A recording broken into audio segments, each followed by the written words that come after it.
بچپن وہ خزانہ ہے جو انسان کی پوری زندگی بدل سکتا ہے، اور یہ پیغام ہمیں جناب امیر المؤمنین امام علی علیہ السلام نے دیا۔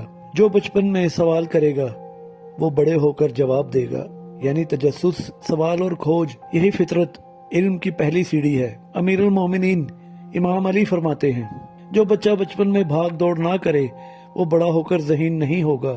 یہ ہمیں بتاتا ہے کہ حرکت، تجربہ اور مشقت بچوں کی سوچ کو تیز کرتی ہے۔ سست نہیں رہنا چاہیے۔ جو بچپن میں تعلیم حاصل نہیں کرے گا وہ بڑا ہو کر ترقی نہیں کرے گا۔ تعلیم صرف کتابیں نہیں، یہ کردار، محنت اور مستقبل کی بنیاد ہے۔ جہالت عمر کی قید نہیں، کوئی بوڑھا بھی جاہل رہ سکتا ہے، اور علم چھوٹے کو بھی بڑا بنا دیتا ہے۔